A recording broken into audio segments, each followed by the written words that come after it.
Hey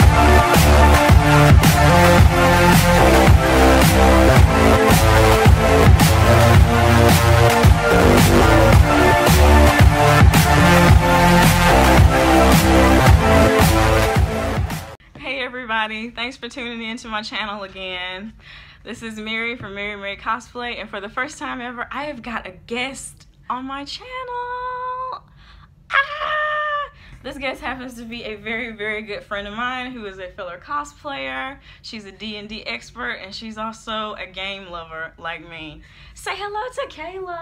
Hello. Hi. Yes, I'm so happy to have her with me today because we are about to do some deep emotional diving for y'all right now. So what we're gonna do is we're gonna do a couple of game topics, 3 actually, and our particular topics that we decided on are the moments in a game that made us feel the most intense emotion. Can be any emotion. For us, we already know what that one's gonna be. The next is gonna be our most impossible, undefeated boss battle.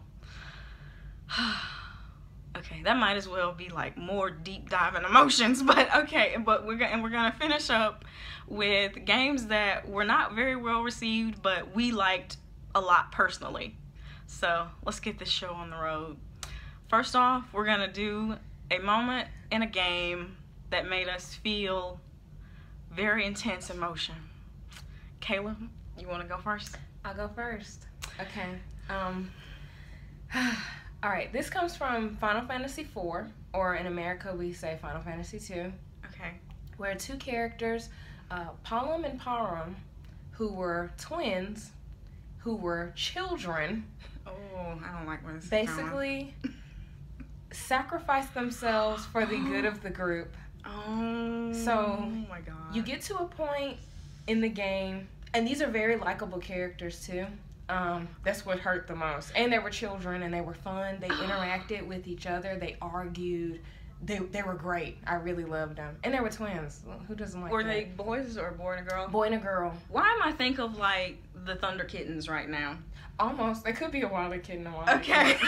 But, one was a black mage. The other one was a white mage. Okay. The girl was a white mage. The boy was a black mage. Okay. And great chemistry. They were very funny. Oh my God. But you get to a point where you fight one of the 4 fiends, and he was the water fiend.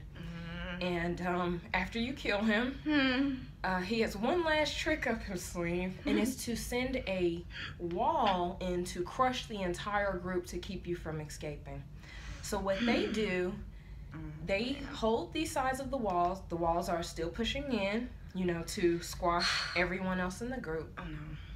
And what they basically do is sacrifice themselves, and they petrify themselves, meaning they turn themselves into stone. So the group will not be murdered. Oh my gosh. This was very intense for me because I was a kid seeing this for the first time, and these were 2 characters that I really liked, and I thought they were going to be in my party forever. Yeah. So I was extremely sad, and there was nothing you can do to bring them back. One of the characters tried to revive them immediately, and nothing works at all. And then after that, the music changes in tempo. Like, so, the entire music changes. It changes to, like, a really sad theme. And then you can just stand there and look at their petrified bodies, like, both pushing the opposite ends of the wall. And you can continue to, like, walk in and out and completely see them in stone. And it's very sad. Too sad music. Thank you, Final Fantasy. Oh my gosh. That is intense.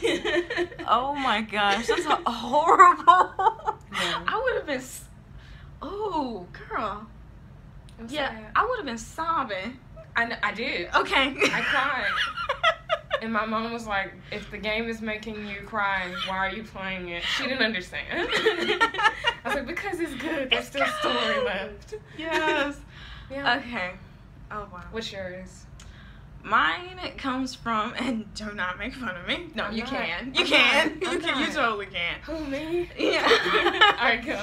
It was me and my stepbrother. We're both Kingdom Hearts fans.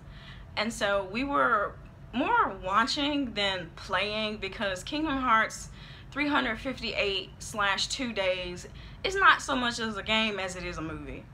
And it's like it's like a 90-minute, almost 2-hour long movie where you basically get all of this exposition where they show you, you know, what was going on behind the scenes with Organization 13. And the whole plot, the whole, you know, story, this whole movie focuses around Axel, Roxas, and this artificial Organization 13, the 14th member. I was like, I don't know what they're gonna do.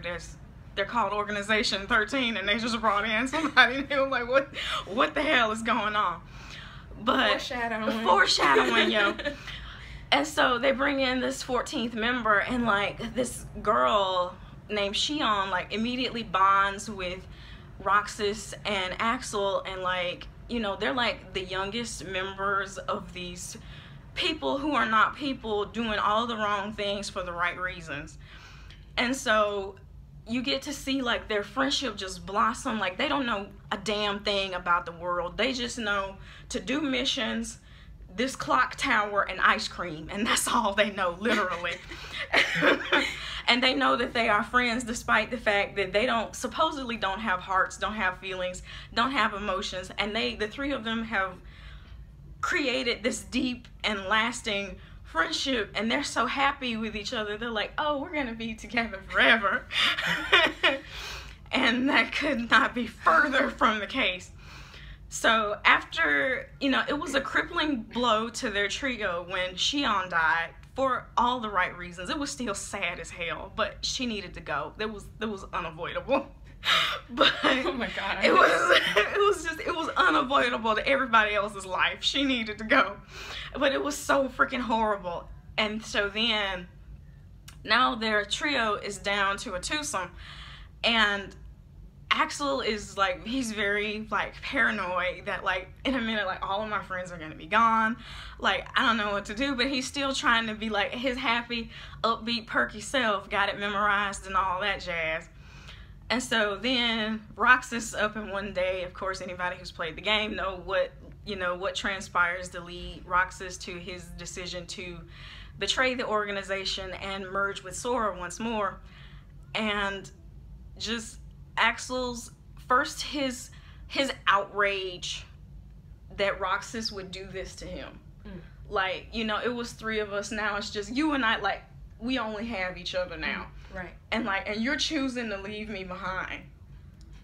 Like, the outrage that he felt was just so easily conveyed. Like, he was just livid, you know. And so, but then by the end of this short film, you know, he makes peace with it, and he and Roxas say a really somber farewell. And as like Roxas is disappearing into nothingness right before his very eyes, Axel is just like, he's like, yeah, see you, buddy. And he has like this one tear. As his friend is just vanishing before his eyes. And I was like, me and my stepbrother were sobbing. It was freaking ridiculous. It was like, we don't know how it happened. We were just ended up by the end of that just consoling each other. Like, we understand. Like, it's like, why did he do that? But he knew it had to be something.